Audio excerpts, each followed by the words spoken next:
And as we told you, the Senate Democrats and Senate Republicans have been working on some sort of deal to avert the debt defaulting on the nation's debt. We're learning now from the Associated Press that the House Republicans plan to push their own legislation to reopen the government and raise the debt ceiling. It would include, according to CNN, a 2-year delay of the medical device tax. Now, live coverage of the House. The House will be in order. The Chair lays before the House a communication from the Speaker. The Speaker's Rooms, Washington, D.C., October 15, 2013. I hereby appoint the Honorable Bill Huizenga to act as Speaker pro tempore on this day. Signed, John A. Boehner, Speaker of the House of Representatives. Pursuant to the order of the House of January 3, 2013, the Chair will now recognize members from lists submitted by the majority and minority leaders for morning hour debate. The Chair will alternate recognition between the parties, with each party limited to 1 hour, and each member other than the majority and minority leaders and the minority whip limited to 5 minutes each. But no event shall debate continue beyond 11:50 a.m. The Chair now recognizes the gentleman from Oregon, my friend Mr. BLUMENAUER, for 5 minutes. Thank you, Mr. Speaker. It's slowly dawning on some of my Republican colleagues who were so gleeful about shutting down the government 2 weeks ago that there will be no reward for not ruining the economy. Some think they should get a prize when they stop senseless punishment of the American people, paying our employees not to work and inflicting needless disruption on the lives and costs to the taxpayers, billions of dollars. It appears that the public has had a hard time figuring all of this out, but has understandably concluded that most of the blame is due to the Republican crusade against health care reform and their reckless choice of tactics. Is it possible that something constructive can come from the Tea Party debacle? Absolutely. Maybe we can do our job and look for areas of potential agreement. Last week, Paul Ryan and I continued a long-standing partnership on agricultural reform. We led a debate showing the will of the House to limit subsidy for the terribly flawed and expensive crop insurance program by slightly reducing the lavish subsidies to the largest agribusinesses. It's not the final answer by any means. There's no guarantee the ag conferees will pay attention to the will of the House, but it's a clear area that we can reduce spending and improve programs for most farmers and ranchers. Maybe we could find bipartisan agreement that we should not slash infrastructure spending even further. Let's have a hearing before the House Ways and Means Committee and explore how to fund the transportation bill that expires in 348 days and creates a devastating infrastructure cliff. If people are concerned about the deficit and government spending, maybe the House could finish work on its own spending bills. My Republican friends have shut down the appropriations process more than 2 months ago. It might be instructive before demanding more reductions in funding services to see if they can actually pass their own version of the budget.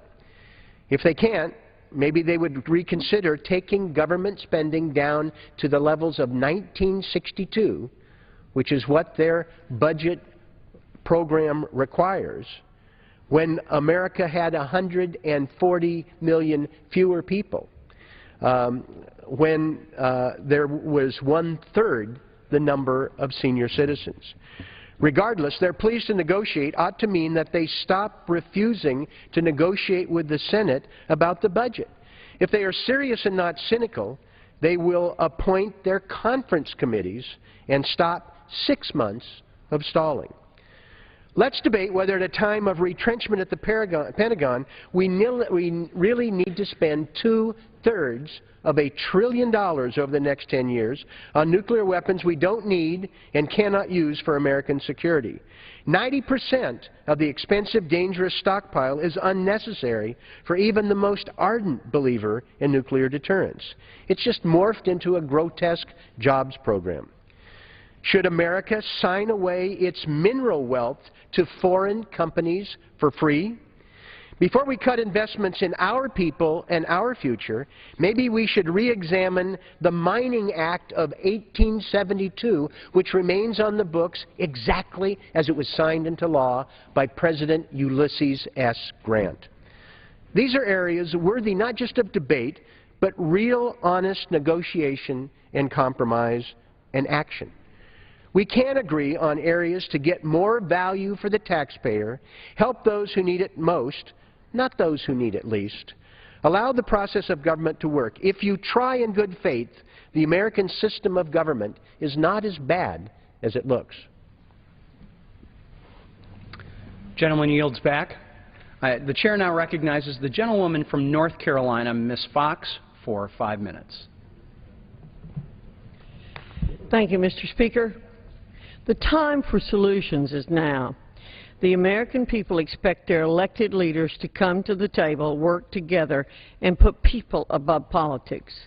Today is the 15th day the federal government has been shut down. The 15th day national parks and memorials have been closed to the American people. The 15th day NIH, WIC, and Head Start have not had the funding they were counting on. Today is also 2 days shy of the deadline when America might reach its $16.7 trillion debt limit. House Republicans, as we have for weeks, will continue to offer bipartisan common ground to reopen government and protect America's credit rating. More than 70 senators are on record opposing Obamacare's medical device tax. Let's put that tax on hold and reopen government. It's not very fair that members of Congress receive special help to pay for Obamacare that isn't available to others. Let's remove the special treatment and reopen government. It's not right that the American people are on the hook to provide health care subsidies to individuals whose incomes might not even qualify. Let's demand accountability for taxpayer dollars and reopen government. Since the shutdown began, bipartisan majorities in the House of Representatives have voted to reopen government services and spare North Carolinians from Washington's dysfunction. We voted to open our parks and memorials because their closure is punitive and they should never be disrespected by the theater of barricades. We agree National Institutes of Health clinical trials should continue, so we voted to fund NIH. Similarly, we voted to ensure pay for all veterans and restore FEMA, the FDA, Head Start, and the WIC program, among others. But most of our proposals to get government functioning again face Senate inaction and White House veto threats. The our way or the highway mindset must stop. The challenges we face as a nation require bipartisan solutions. Both parties need to work together to reopen government and manage our debt. House Republicans remain committed to responsible bipartisan solutions to end this shutdown and defend our credit rating. We hope our counterparts in the Senate are as well. With that, Mr. Speaker, I yield back. The gentlewoman yields back. With that, the chair recognizes the gentlewoman from Illinois, Mrs. Bustos, for 5 minutes. Thank you, Mr. Speaker. I rise today again to speak about the human consequences of this reckless and irrational government shutdown. We have now reached day 15 of this foolishness. Each day I spend time speaking with people from my congressional district who are suffering through this through no fault of their own. Dorothy Lara from Rockford, Illinois, shared the story of her family's history and their truly deep connection and commitment to this country. Dating back to the early 1600s, her family has literally given their blood, sweat, and tears for America's freedom and democracy. 9 generations ago, her family helped build the Mayflower, and not only that, then helped coordinate its voyage. Her family's ancestors have served in nearly every war in this country, in the Revolutionary War, the War of 1812, the Civil War, both world wars. And just recently, she welcomed home her son from Iraq. Dorothy said it better than I ever could myself. She said, and these are her exact words, quote, "All of my forefathers would be ashamed of what has been going on in this country today." She went on to say that what happened to a government by the people, for the people, and then said, "What I want to see is what my forebears have fought for: equality, job creation, honor, and respect. They are owed that much." End quote. We have the votes right now, right here, to reopen our government. We can end this madness and go back to governing our country the way we should be governing our country. Dorothy's family and so many other families throughout our country are indeed owed that much. Mr. Speaker, I yield back the remainder of my time. The gentlewoman yields back. With that, the chair recognizes the gentlewoman from Tennessee, Mrs. Blackburn, for 5 minutes.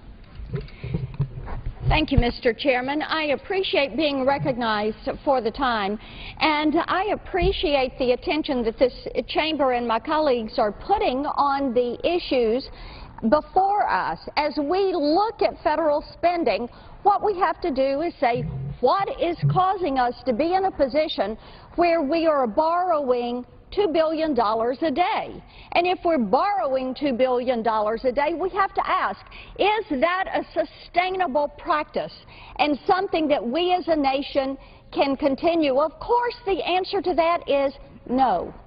It is not sustainable. So therefore, we have to look at what is causing us to spend more money than we are taking in.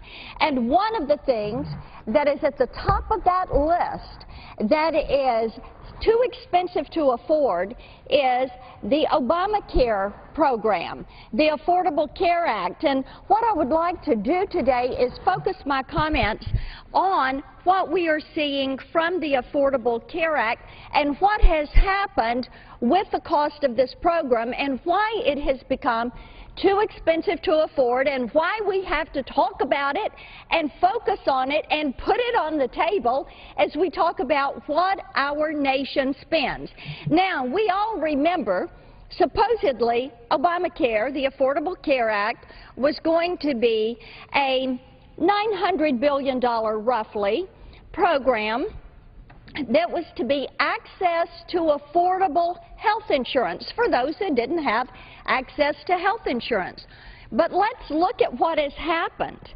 This was the estimate, under $1 trillion, $900 billion, when the program was passed. But oh, remember, we had to pass it in order to read it to find out what was in it. After we read it the first time, $1.4 trillion.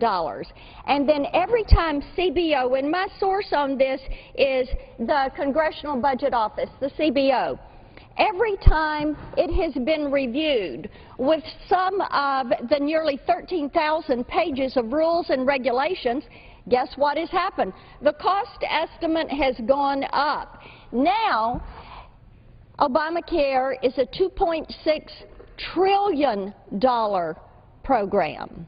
So what we're looking at is a near tripling in cost before the program goes into effect. This is why we continue to say, as we look at fiscal health, fiscal restraint, you have to look at what is happening with the cost projections on Obamacare. Now, for those of us from my state of Tennessee, this is something that is not new to us. We had the test case for Hillary Care in our state. It's called TennCare. And what happened with the TennCare program was it ended up quadrupling in cost in a period of 5 years.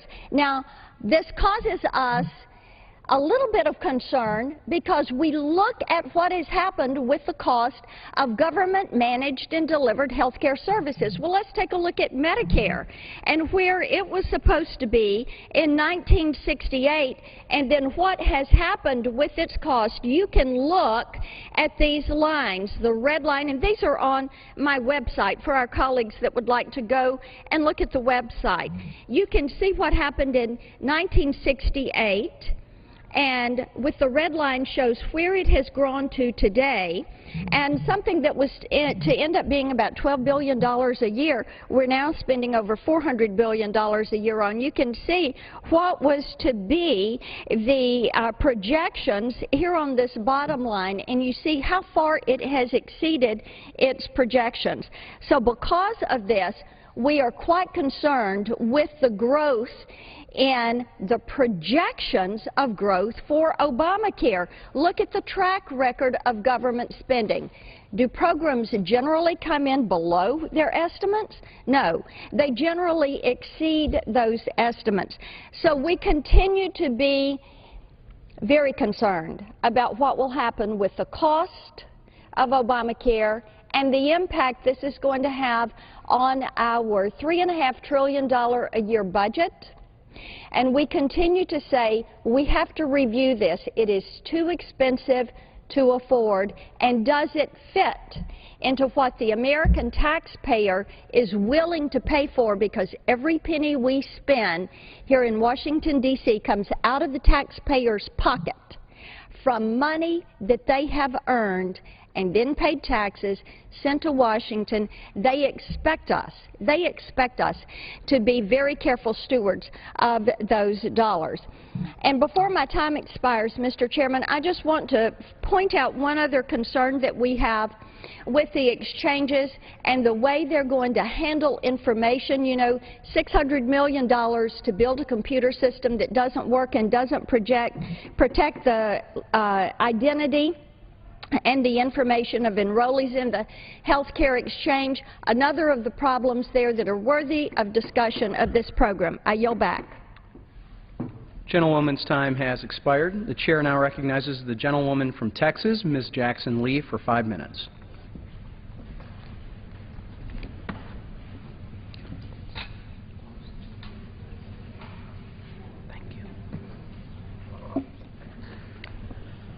Good morning, Mr. Speaker, and I ask unanimous consent to address the House for 5 minutes. So moved. I place a loving picture of a little one and the excitement that comes from a Head Start program to emphasize my story this morning and the discussion I want to raise this morning for a brief amount of time. All of us have seen those Western movies where the train is rushing down the track and coming to a point where the tracks are no more. In black and white television, we used to sit on the edge of our seat wondering what would happen. And for the aesthetics of the movie, we'd see that train fall into deep abyss. People screaming out of the window, or some takeaway that doesn't see the final crash, or maybe it does. So listen to my friends on the other side this morning. It seems as if I was watching that same movie. Today is October 15th, the 15th day of a government shutdown. Mr. Speaker, we're in crisis. And there are those who are rising to the floor of the House to misrepresent to the American people about some discussion about Obamacare that's working every day in this nation, albeit as Medicare and Medicare Part D, we all need to sit down and knuckle down and look at ways that we can make it work better for the American people. But we're in crisis today. And I think it is important to know that there are thousands of Head Start teachers and Head Start positions for little ones, like my good friend here, the son of Marlon, Hector, who's not able to be in a Head Start program right now today. And for my friends, let me say that we have reason to be able to engage in a reasonable solution, a responsible solution. Where are they in coming together to make sure that we don't default in the next 24 hours? Maybe I should educate them with a little graph that shows that in actuality, the debt to GNP under President Obama has actually gone down, meaning the debt has gone down. The sizable increase in the debt was in the past administration, President Bush, under Afghanistan and Iraq. Everyone knows that.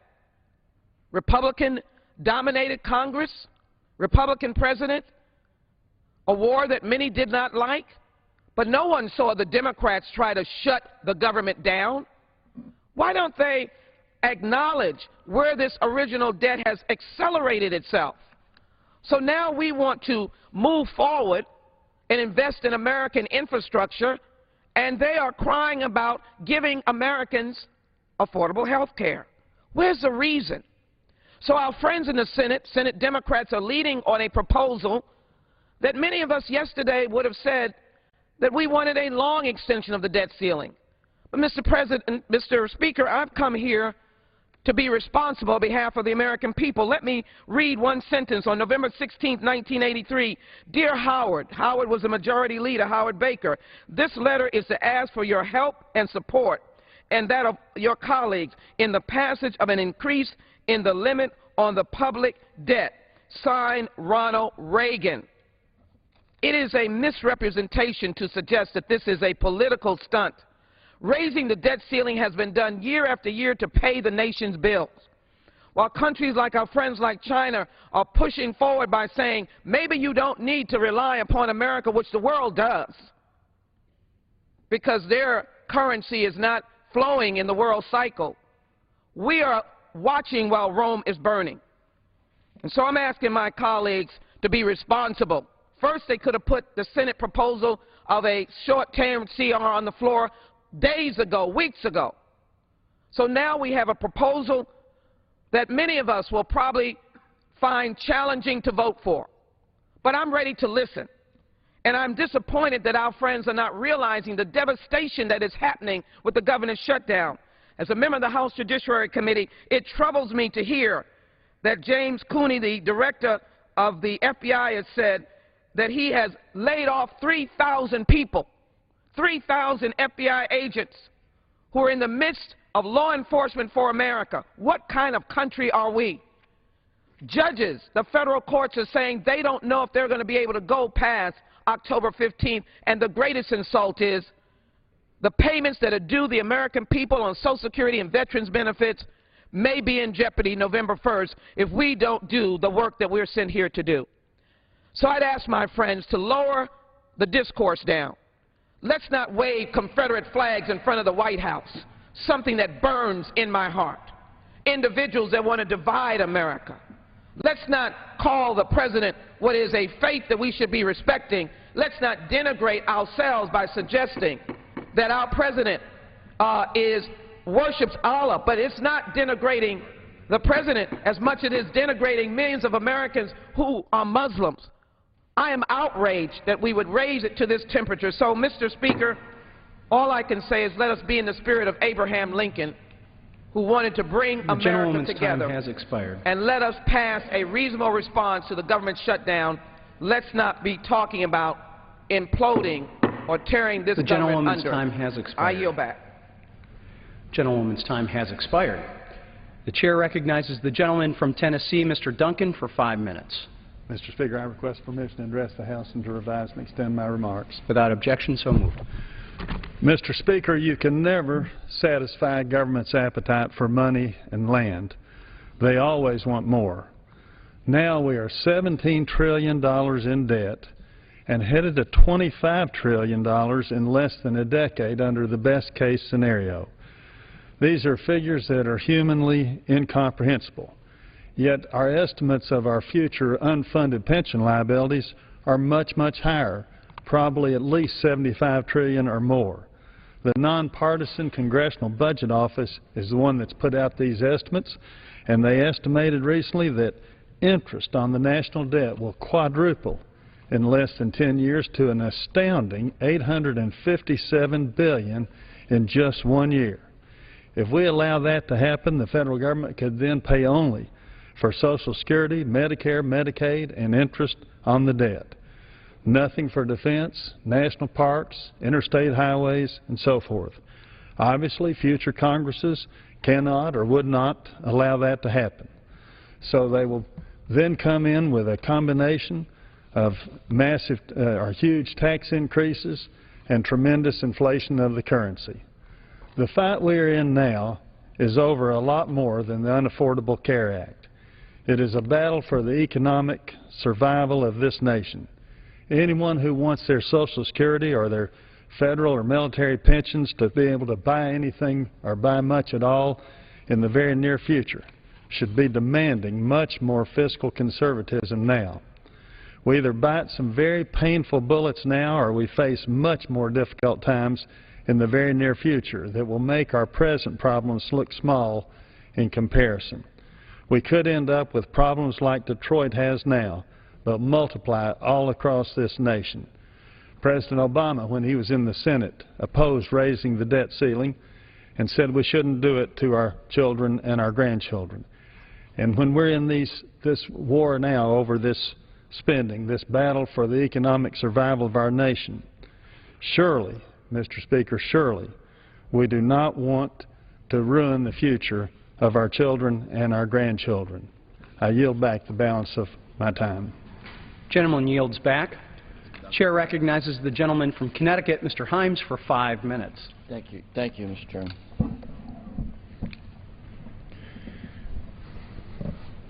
Mr. Speaker, I rise on this 15th day of the government shutdown, a shutdown which has put hundreds of thousands of Americans out of work, that will have untold damage on what is already a hesitant economic recovery.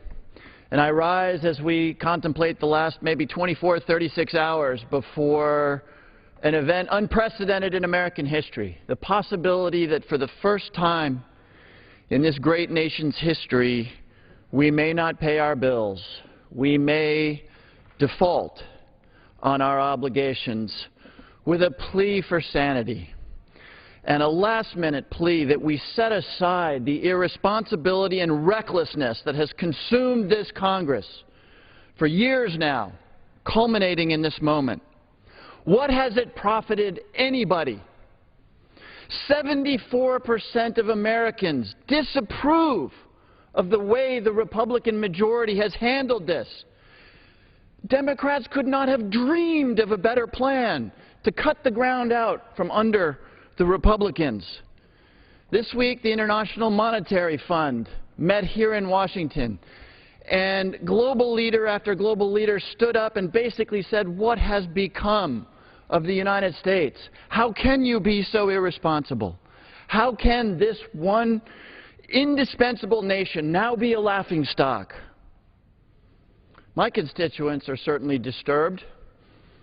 I had a conversation with one of them, a guy I've known for probably 25 years now, and he said, explain to me what's going on in Washington. The Republicans, Senator Cruz, the House majority are demanding a negotiation. I'm saying, yes, they're demanding a negotiation. They're using the shutdown and the debt ceiling as leverage to achieve their goals. What are those goals, he said? Well, it started out with a repeal of the Affordable Care Act. That's where Senator Cruz started a couple of weeks ago. And then it moved on to we want Congress to not have its employer contribution, and then it moved on to simply talk to us. And then there was a long list of things. We want the XL pipeline approved. We want the Affordable Care Act delayed for 2 years. A long, long list of policy wishes that the Republicans have said they want in this negotiation. And my friend says, so what do you get? What do the Democrats get? If you build the XL pipeline, whatever it is, give them 5 of the things they want, what do you get? Do you get investment in roads and railways and networks? I said, no, we don't get that. Well, do you get a commitment to improve the education of America's children? Nope, we don't get that. Well, do you get something that pretty much most Americans think is a good idea, which is some kind of comprehensive immigration reform? I say, no, we don't get that. He said, well, what do you get? What do you get in this negotiation?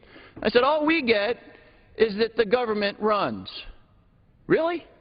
The government runs. That's what Democrats get in this negotiation? Yeah. He says, that's not a negotiation. He said, that's exactly right. That is not a negotiation. That is something more akin to extortion. And here we sit, where it's not just the government shutdown, which is causing pain to Head Start kids in Bridgeport, fear amongst workers at Sikorsky who are building the Blackhawks that ferry our troops in and out of danger. Here we stand on the cusp of saying to the world that you can no longer rely on the full faith and credit of the United States government. Folks, I used to work in finance, and there is nothing in finance. There's no share of stock, there is no bond, there's no income-producing property, there is no asset out there whose value doesn't rest on the unalterable proposition that the United States Treasury is risk-free. But the House majority is saying, first of all, that that may not be true, that maybe a default is not a big problem. Maybe it can be managed. Never happened before, but maybe it can be managed. And this bedrock, I like to say, doing finance without the concept of a risk-free rate is like trying to do physics without gravity. Nobody knows what it means, and we are putting this at risk. So I plea for sanity, and I point out the fact that there are very real costs. The Macroeconomic Advisors, a research firm, has said that the last couple of years has resulted in 900,000 jobs not being created because of this constant hostage-taking, this idea that we're going to run the country by crisis. Almost 1 million American jobs that are not there because this Congress has done that. Colleagues, the American people deserve better. It is time at this moment to come together, to be responsible, and to do right by the country. Mr. Speaker, I yield back the balance of my time. Gentleman's time has expired.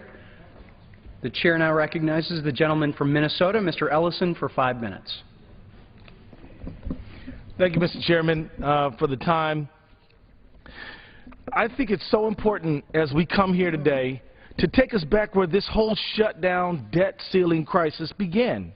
And that is when my colleagues on the other side of the aisle said that we will not open and fund the government, we will not pass a continuing resolution unless you repeal, defund, delay the Affordable Care Act. That was their mantra. They were standing at those microphones right over there. They were gleeful. They were pounding the table.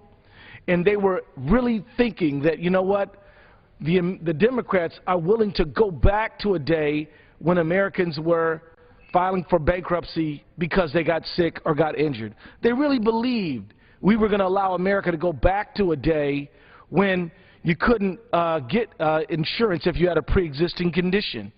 They thought we were going to return to a time when we weren't trying to address this big donut hole that they created with the Medicare Part D.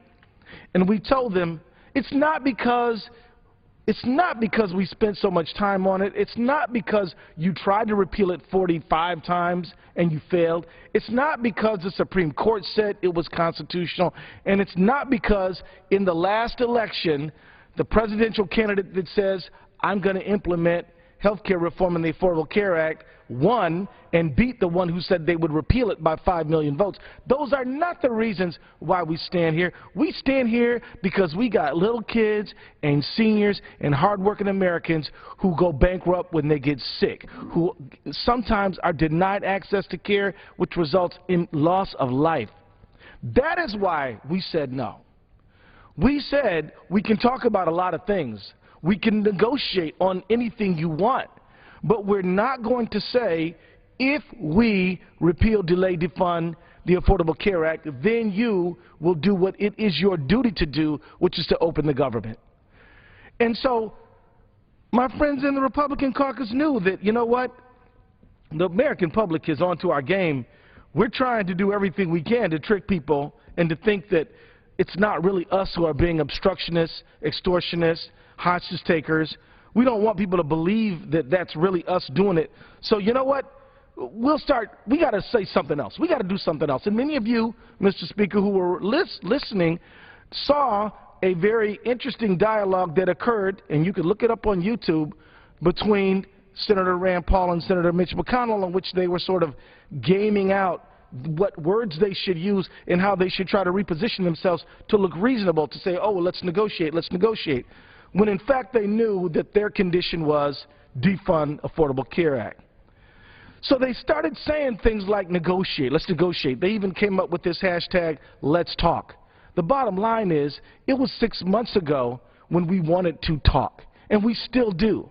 But we're not going to say we're going to get rid of the Affordable Care Act and put millions of Americans back in jeopardy, and then as a condition of doing that, you will reopen the government. What they're trying to do, Mr. Speaker, is to say that in exchange for doing their job, they will, in exchange for throwing people off health care, they will then do their job. In exchange for putting people back at the tender mercies of an insurance company, they will do their job. And now, Mr. Speaker, things have gotten really bad because the fact is we're only we're 2 days away from when the Treasury has said they cannot engage in extraordinary measures anymore. They cannot negotiate America's bills anymore. And on October 17th, it's D-Day. We've got to do something or bad things are going to happen. As Mr. Harms pointed out, no one really knows everything that's going to happen because no Congress in the history of the United States has ever failed to pay its bills. It will be the Republican House majority that has failed America for the first time in American history by refusing to pay our bills, not because we don't have the money, not because we're not good for it, because their political ideology dictates that, so they are sacrificing our nation. But here's what's going to happen. We don't know, but we do know a few things. We know higher interest rates and less access to business loans needed to pay finance payrolls. Well, we know the businesses that want to build inventories and invest in equipment and construction are going to face higher interest rates. It's going to cost more to do that. We know that they're estimated about 3.4 million veterans who may see their disability benefits in jeopardy. We will see catastrophic economic effects to our economy. We could see average home buyer would pay an extra $100 a month. I hear that my time is coming to a close, Mr. Gentleman's Speaker. time has expired. But I just close by saying this. We have to get our business in order, and I urge Republican moderates to join with us to reopen the government and pay this country's debts. Gentleman's time has expired. The chair now recognizes the gentleman from California, Mr. Huffman, for 5 minutes. Thank you, Mr. Speaker.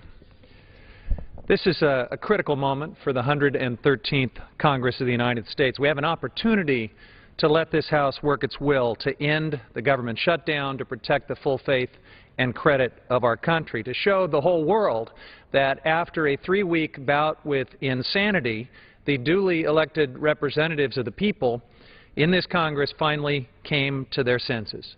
But I'm concerned that that's not where we're heading here in the 11th hour of this crisis, here as we approach the precipice of the debt ceiling and the prospect of default. Instead of working together to develop a budget that would work for Americans, my colleagues across the aisle in the Republican Party continue to let reckless ideologues drive their agenda and drive all of us further into a national crisis. Now, I have the honor of serving on the Budget Committee, and along with Ranking Member Van Hollen, the Democratic members of that committee have been calling since the spring for a conference committee so that we could actually work out a budget that could work for both parties and for the American people.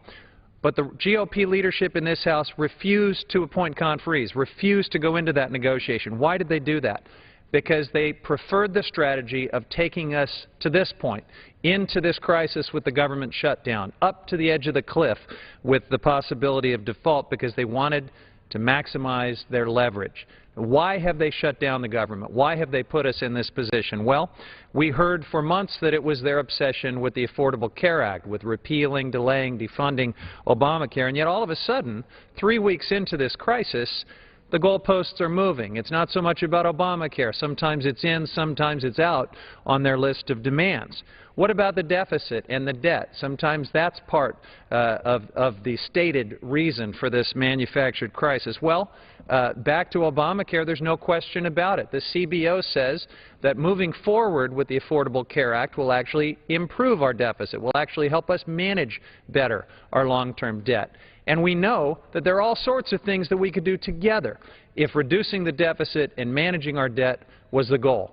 For example, we could pass bipartisan comprehensive immigration reform, which again the CBO tells us would lower our deficits, lower our national debt. But that doesn't seem to really even be what this Republican manufactured crisis is all about. It calls to mind the farewell address of our first president, the founder of our country, George Washington, who warned about political parties who were at war with their own government. He warned about factions that were driven to defeat other factions by the spirit of revenge and dissension, and how that itself would become a frightful form of despotism. Well, Mr. Speaker, it seems to me that we are walking very close to that awful scenario that our first president dreaded. Now we are hearing a bit of good news from the other House that Senator Reid and Senator McConnell are close to a bipartisan agreement to help resolve this crisis. I have no doubt there would be enough votes in this House to pass that kind of an agreement. So to my Republican friends, let us vote on that deal. Or, even better, let us vote on the clean CR that has been pending in this House for weeks that could get us out of this crisis. It would temporarily fund the government at Republican funding levels while we worked on a longer-term budget solution. Let us vote. It seems to me that the GOP needs to simply take yes for an answer, allow this House to work its will, and get out of this crisis. But unfortunately, we've heard from Senator Reid that there were deals reached weeks ago. And when Speaker Boehner brought those deals back to this House, he found that the Tea Party faction in his caucus wouldn't support him. And instead, they chose to shut this government down and take us into this crisis. And they did something worse than that. They rigged the rules of this House with the so-called martial law that has prevented Democrats from offering any alternatives, any off-ramps for this crisis. They shut down the government, and they hardwired it to stay shut down. And now, like the dog that finally catches the car, my Republican friends don't know what to do with the situation that they have created. Well, I have a suggestion. Instead of continuing to grope for overreaching concessions and fig leaves, cut your losses. Admit that this scorched earth politics of obstruction, this war against the very government that you were sent here to govern, is a bad idea. Let us vote on solutions to end this crisis. We don't even need an apology for all the damage you've caused, for the $160 million a day that has undermined our economic recovery and economic losses from this shutdown. We don't even need an apology for the thousands of federal employees indefinitely furloughed, for the national parks and forests that have been shuttered, for the loans to farmers and families trying to purchase homes that have been held up. We don't need you to apologize for halting life-saving research, for any of that. Just let us vote to end this crisis, and if you don't bother apologizing, because the American people will never forgive the damage you have done to this country and to our standing in the world. Gentleman's time has expired, and members are reminded to direct their comments to the chair.